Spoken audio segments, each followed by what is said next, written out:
자, 송영길 대표 돌아와서 불러라 나를. 나를 불러다가 조사를 해다오. 라고 얘기를 하는데 검찰이 안 불러요. 네. 오늘이라도 불러줘! 라고 하는데 기다리세요. 아저씨 승질 너무 급하시다. 뭐 조금 알아볼 거 알아보고 조사를 해야죠. 라고 얘기를 하고 그럴 거면 왜 언론 플레이를 했어? 이씨. 빨리 오라는 식으로 올줄 난리를 모르고. 쳐놓고. 그러니까 올줄 모르고 안 이렇게 오고. 말하면 겁먹어갖고 갑자기 안 들어오고 그럴 줄 알았냐? 네. 일단 우리 송영길 대표는 잃을 게 없는 사람이에요. 세비 걷어갖고 다 그 청량리 밥집촌 거기다가 전부 다 이렇게 그 세비 일부 기부하신 분이고요. 지금까지 그 내가 알기로 월세로 알고 있는데 자기 집도 없어요. 이거 왜 없냐 그랬더니 내가 정치 시작해갖고 부동산 때문에 시비 걸릴까봐 그냥 뭐라도 하나 사갖고 있었으면 그거 올랐다고 연병할 거 아니에요. 무슨 뭐 추미애 장관도 특파원 시절 가서 설라고 산 아파트는 일본의 아파트였더니 해외 부동산 투기했다고 하는 놈들인데 뭐라도 빌미 잡힐 거 있으면 또 투기로 몰아넣었을 거 아닙니까? 그래서 그래서 나는 안 갖고 갔다. 아예 나는 집을 안 샀다라고 얘기를 하고 있거든요. 응? 그만큼 까놓고 그냥 대놓고 하는 사람인 거예요. 만약 돈 봉투를 줬거나 어디서 기부금을 받아 돈을 줬다? 그러면 비밀리에 안 줍니다. 내가 돈 줬어 그러고 소문내고 줄 사람이에요. 근데 이런 성정을 가진 사람한테 돈 봉투로 전당대회 거래를 했다는 거야. 그것도 직접적인 증거도 없이. 아니 근데 50만 원으로 그 매수가 돼요? 응? 내가 만약에 나한테 50만 원 줄 테니까 윤석열 찍으라면 난 안 찍을 것 같은데. 얼마 주면 찍을 건데요? 한 50억은 줘야 되지 않을까? 50억. 그 정도면 내가 한 표를 할 수 있는데 50만 원? 장난쳐 자, 지금. 내가 45억에 해줄 테니까. 혹시 그런 업자한테 제안 받거든, 나를 불러라. 아이고. 참. 그러니까 돈 갖고 이런 거 장난질 쳤다고 하는 거는 이쪽 진영에 있는 사람한테는 불가한 짓입니다. 살아온 인생이요. 그걸 돈 갖고 그런 장난질 칠 만큼, 맞아. 그런 인생을 살아서 그런 정치 일정으로 가지 않아. 그럼 송영길이 민주당에 안 있지. 이미 국진당 가 있겠지. 응? 근데 이걸 갖다가 이런 식으로 검찰이 매도를 하면 같은 편들이라고 치면 응원하고 믿어주고 거기에 대해서 뭐랄까 동참을 해줘야 될 거 아니에요. 물론 수박이니까 그렇겠지만 동료란 자식들이 밑도 끝도 없이 진실은 중요하지 않아. 그 당시 당신이 대표였으니까 책임을 져. 이런 식으로 억지를 부린다고 한단 말이에요. 그래 나 다 내려놨어. 내가 책임질 테니까 나를 불러서 조사를 해. 그러니까 기다리시라니까. 조사할 게 없다니까. 자, 그럼 반면에 오늘 우리 방송하기 직전에 기사가 났네요. 뉴스타파에서 김연아 육성 파일이 나왔습니다. 회비 완납하세요라고 돈봉투 하고 해가지고 이분이 김연아 전 의원의 지역구 고향청 지역구의 당협의 사무국장을 지낸 아예 얼굴을 까셨네. 네, 이광환 씨가 아예 이렇게 얘기를 인터뷰를 해가지고 차명 계좌로 회비 명목을 모금하고 그래서 김 위원장이 차명인이 걱정하지 말라고 했다라고까지 증언이 이게 아예 사람 얼굴을 까고 나왔어요.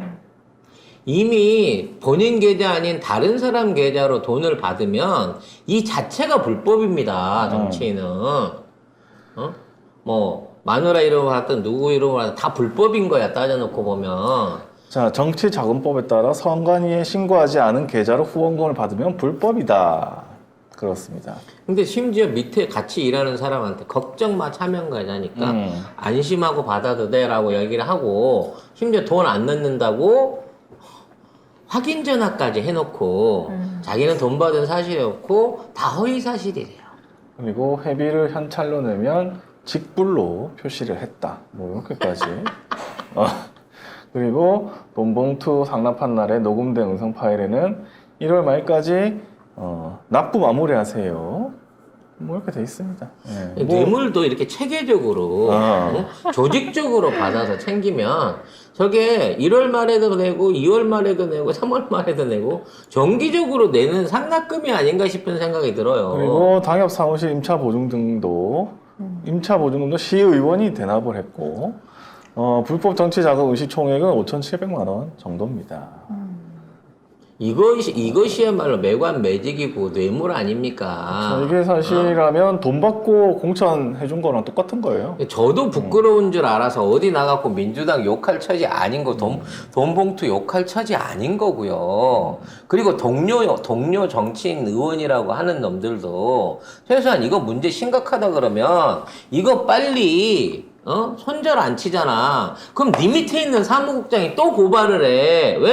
너 날려버리고 그 자리에서 딴 사람 정치하기 위해서. 근데 심지어 이 전 국장, 이름 뭐야? 이광환 국민의힘 전 국장 이 사람은 지난해에 시민단체 고발인 명단에도 포함되지 않는 인물이에요.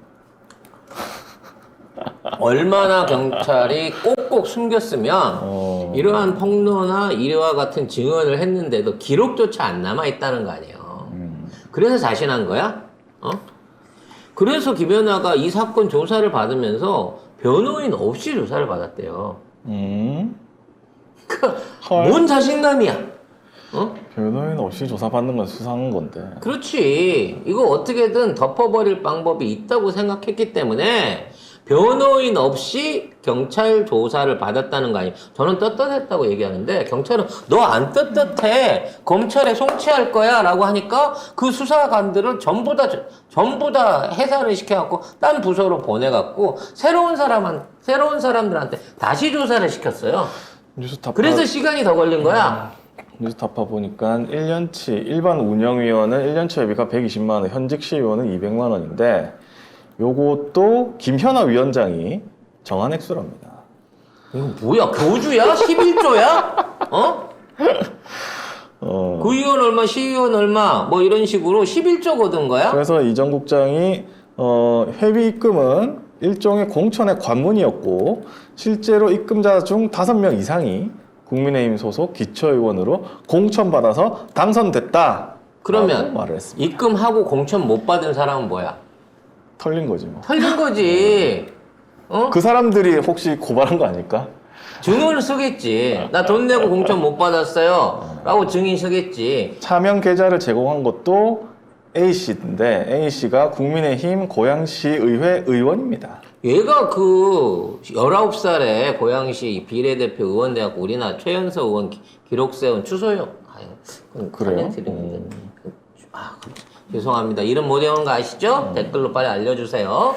아무튼 개예요. 그러면서 자기가 무슨 젊은 정치인들 해갖고 세웠다 그러는데 결국은 얘도 회비 내갖고 회비 완납하고 돈 좀 더 보태줘갖고 된 거 아니에요 지금. 뭐 그런저런 뉴스타파에 천승아. 그 이름을 못 외울까 진짜. 아무튼 뉴스타파에 이런 보도가 나왔는데 김연아 전 의원이 어떻게 할지 모르겠네요. 뭘 어떻게 또 가짜 뉴스라 그러겠지. 그런가? 그러다가 이제 하다 나중에 안 돼가지고 코너 몰리면 모든 책임을 지고 탈당하겠습니다 이러고 끝낼 텐데, 자 이제 이 돈봉투 사건이 이렇게 김연아 같은 스타일로 터지잖아요. 그러면 돈 받아먹은 또는 돈을 줘가지고 공천을 시켰던 분들은 빨리 고발하세요. 지역위원장이 공석이 됩니다 여러분. 그렇게 못 보내든 여러분의 뚜껑 같은 진짜 오래된 선산의 소나무 같은 당내 지역위원장들한테 나 돈 줬어요 라고 증언만 하면 이제 팍팍 다 날아가는 거예요. 정치 신인 들어갈 기회가 생기는 겁니다. 민주당도 막 하세요. 이 기회에 돈 주고 공천 받는 이 시스템 자체 끝내게. 결국은 우리 쪽에서는 나올 게 없을 겁니다. 증거가 없으니까. 송영길은 제가 보기엔 사실 자체가 무근일 것 같고, 저쪽에 그 낙지개를 파봐야 돈 받은 사람들은 다 낙지개 대의원들일 가능성이 높아요. 그럼 결론적으로 뭐가 되느냐? 이래저래 돈 받은 놈, 돈 거래한 놈들은 나쁜 거고 선이든 타이든 간에 돈 거래가 있었다고 하면 응당 그에 대한 책임을 지고 자리를 내놓으라는 거지. 그럼 내놓을 사람이 한둘이 아닐 거라는 거예요. 그렇게 물갈이 하는 거지. 응? 네. 그래서 지금 민주당 공천룰 개혁에 힘이 실리고 있습니다. 뭐 여러 가지 공천룰에 대한 그 기사들이 있는데 이건 이제 자격만 갖고 얘기를 하고 있거든요. 근데 뭐 자격이 뭐 중요합니까? 어찌 됐거나 본인이 정치를 하겠다라고 하는 사람한테는 모두 다 기회를 주는 게 당연한 거예요. 그래서 단수 공천을 없애고 복수 공천을 하는, 그러니까 경선. 이게 복수 경선을 통해서 경선을 하는. 왜냐면 아무도 안 나오겠다 그러면 모르지. 진짜 그 지역에 신청하는 사람이 하나밖에 없어. 예를 들어 내가 대구 달서에 박근혜 지역구에 나가서 민주당으로 출마를 하고 싶다. 근데 거기에 아무도 하겠다는 사람이 없으면 그럼 나 같은 사람 공천 줘도 돼, 단수로. 말하자면. 근데 그런 경우가 아니라고 치면 큰일 날 소리 하시네. 나가실 거 아무리- 아니죠? 큰일 날 소리 하시네. 나도 하신다고 해요. 생각 있는데 아무리 간다고 대구 달서를 내가 가겠니? 근데 어찌 됐건 간에 아무리 5선 의원이 있든 거기 뽑힐 사람이 확실한 의원이 있다고 하더라도 거기에 지원자가 있다 그러면 경선을 붙여주는 게 정상이라는 거예요. 어쨌든 뭐 당내 경선의 경우에는 권리당원 50, 여론조사 50을 합산해서 이제 경선을 하기 때문에 권리당원이 얼마나 많은가, 그 지역에 거기에 이제 당락의 결정이 되겠네요. 이게 여론조사 50%에 권리당원 투표 50%를 해가지고 경선을 한다고 했으니까 이제부터 어물쩡한 수박은 이 경선룰만 확정이 아직 확정은 아닙니다. 네. 아, 그래서 권리당원 입당하는 걸 그렇게 싫어했구나, 저기 수박들이. 그렇지. 그래서 뭐 개딸 나가라는 둥 막 이런 소리를 그렇게 했구나. 왜냐면 여론조사 안에서는 신임보다는 기존의 의원이나 이름 있는 사람이 유리할 수 있죠. 그렇죠. 근데 권리당원들은 그 지역에서 정치 고관여층으로 그 사람이 어떤 해왔던 뭐 지역 행정이 됐든 전체적인 그 의원 활동들을 너무 잘하는 사람들이 거기서 투표를 하게 되잖아요. 그럼 당연히 정치 못하는 의원들은 무조건 떨어지게 되는 거지. 그래서 이 경선들만 통과하게 된다고 치면 실제 수박 걷어내는 거는 지금 나가라 말아라 할 이유가 없는 거예요. 사실 지금 뭐랄까 이재명 대표가 꼭 그렇다는 건 아니지만 정말 잔인하면서도 확실한 방법으로 수박몰이를 하고 있는 겁니다. 수박들한테 공천 줄게라고 일단 다 얘기를 하는 거예요. 그래가지고 못 나가게 합니다. 그래서 일단 공천 신청을 하게끔 해. 그랬을 때 복수로 들어온 사람들을 데리고 경선을 붙여주는 거죠. 그래서 경선을 붙여하고 경선 결과로 권리당원의 힘으로 떨어뜨려 버리는 겁니다. 그럼 무소속으로도 못 나가거든요. 그렇죠. 그러니까 지금 나가갖고 무소속 돼갖고 거기 지역구 가갖고 이제 뭔 돈탕질 칠 거면 나가려면 지금 나가는 거고 안 나간다고 하는 애들은 일단 경선 다 주세요. 경선하면 그리고 경선하면 됩니다. 그래서 경선을 통과할 수 있을 만한 어떤 자격이 되고 그걸 권리당원들한테 선택받은 놈이면 수박이라고 하더라도 혹시 우리는 수박이라고 의심을 하더라도 그만큼의 뭔가를 보여줘야 될 거예요. 그래서 지금 이미 무늬가 진해진 수박들 지금은 그런 수박들은 이 기회에 지금 나가서 이상민이랑 같이 조홍천네 당 가야 되는 거고요. 아니, 금태섭이네 당 가야 되는 거고요. 아직 당도 없어. 그러니까 곧 만들겠지. 근데 지금 있는 상태에서 퍼렇기는 한데 아직 줄무늬가 안 생겨갖고 얘가 수박이 될란지 멜론이 될란지 개구리 참외가 될란지 잘 모르는 애들은 어떻게든 남아가지고 선명성 보여주면서 내가 민주당 의원으로 하겠습니다라고 나면서 이걸 스스로 태도를 바꿀 수밖에 없다는 거예요.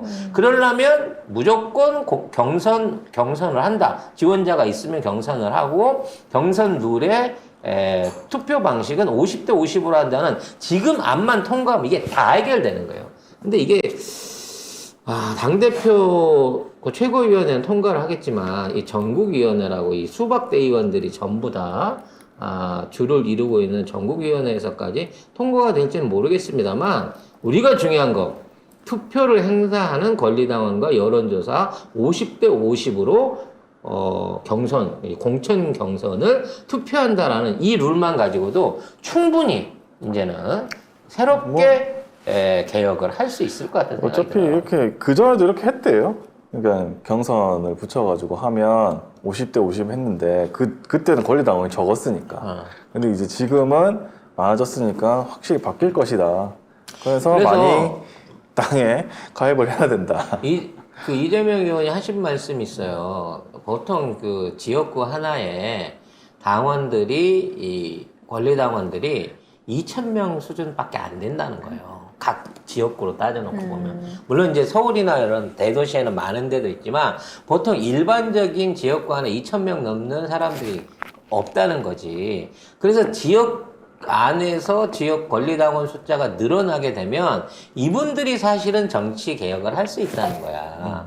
그래서 그런 분들이 더 많이 늘어나야 된다는 거거든. 그런 의미에서 지금 새롭게 지역 당원으로 가입하신 분들이 앞으로 어떤 판단을 할 수 있으며 얼마나 많은 분들이 가입을 할 거냐가 중요한 거죠. 아마 이제 이낙연이가 예전에 많이 했었던 유령 권리당원 심기 막 이런 짓거리들도 아마 선거에 즈음해 가면 계속 생기긴 할 건데, 그거는 전 당원 명부화만 되면 이거는 피해갈 수 있어요. 그러니까 디지털화 해버리는 거지.